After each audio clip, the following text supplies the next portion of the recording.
llama mucho la atención dentro de tu ponencia el hecho de que dices que finalmente la productividad no necesariamente se asocia de manera directa con el tamaño de la empresa.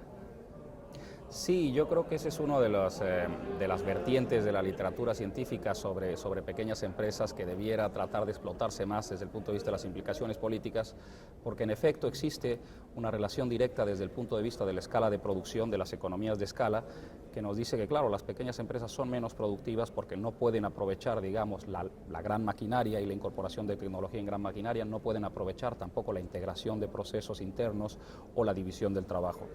Pero sí que existe también evidencia científica sobre el hecho de que la flexibilidad, ¿sí?, la simplicidad en el flujo de información interna dentro de la empresa y otro tipo de factores hacen que también las empresas pequeñas tengan una especie de ventaja, ¿sí?, competitiva respecto de las grandes. En este sentido, no podemos olvidar que existe sin duda un problema de economías de escala al ser pequeño, ¿sí?, pero también existen efectos que pueden contrarrestarla y yo creo que eso debiera formar parte de las implicaciones políticas a la hora de discutir problemas políticos para generar, digamos, un crecimiento productivo en las empresas. O sea, te puedes encontrar una empresa grande que tenga un bajo nivel de productividad y una empresa pequeña que tenga un alto nivel de productividad, incluso mejor que en términos proporcionales, mejor que la grande. Exactamente, exactamente. Existen muchos casos y uno pensaría que probablemente esto es más propio de economías desarrolladas, pero tal y como comentaba en la ponencia, en el ejemplo del sector comercio en México, que cerca de la cuarta parte de las empresas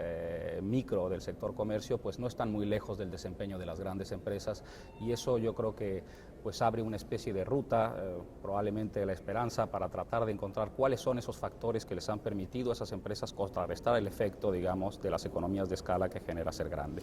¿De qué dependerá, Juan Carlos? ¿Dependerá de la visión que tiene el empresario de su negocio? ¿Tiene algo que ver esto? Es muy posible que tenga que ver con ese tipo de cuestiones. Sin duda, la formación y las capacidades empresariales de gestión son muy importantes, pero también tienen que ver otros factores como los sectores en donde está esta empresa y cuestiones que dependen del contexto, incluso también cuestiones en la demanda, ¿sí? Y además, sobre todo, el contexto de dinámica industrial en el que se encuentra en el sector. Hay sectores que están pasando por grandes cambios y en algunos casos, sobre todo en los sectores más innovadores, parece ser que las empresas tienen una mayor capacidad, las empresas pequeñas tienen una mayor capacidad para absorber este tipo de cambios y de alguna forma anticiparse y ser flexibles para adaptar, digamos, estas nuevas tecnologías en sus procesos. Cuando el sector público intenta incrementar la productividad de las empresas pequeñas, ¿por dónde crees recomendable que inicie el reto, atender el reto? Bueno, yo creo que hay mucha inercia desde el punto de vista de la política hacia tratar de hacer crecer desde el punto de vista de sus activos a las empresas pequeñas, transformar las microempresas en pequeñas empresas, las pequeñas en medianas y las medianas en grande.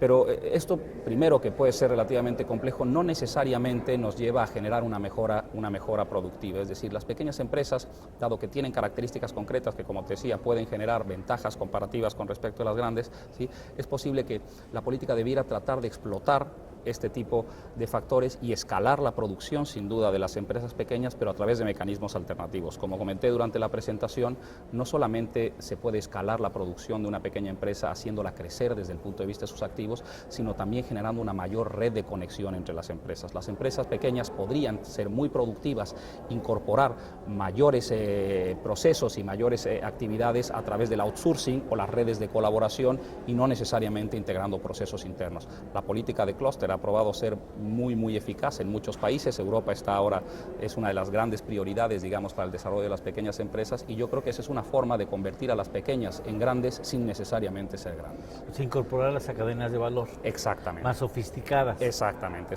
Y sobre todo darse cuenta de que muchos procesos que necesitan para rescalarse no tendrían que hacerlos internamente, sino que podrían hacerlos en colaboración con otras empresas.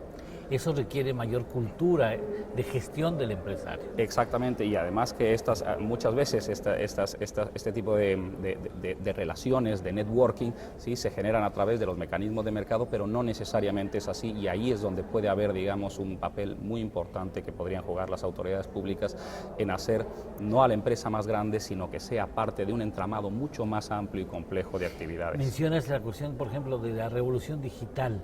Las tecnologías de la información facilitan facilitan esos procesos, ¿no? Desde luego, las tecnologías de la información facilitan mucho esos procesos porque permiten de alguna forma dar visibilidad, ¿sí?, a ciertas actividades que podrían ser útiles para la empresa. Hay algunas iniciativas en este sentido en la Comunidad Europea, sobre todo en los países de Europa del Este, en donde se les ofrece un portal en donde ellos pueden tratar de conectar con proveedores, ¿sí?, o con potenciales clientes para convertirse en sus proveedores, y tienen una especie de menú de gente que podría estar relacionada con sus actividades para que las empresas no tengan que absorber los costes de hacer ellas mismas todo. ¿Nos lleva mucha ventaja Europa, los países europeos, a los países americanos en este reto? La verdad es que, como te decía hace un momento, todo depende del contexto. Yo creo que las economías en desarrollo están cambiando mucho, ¿sí?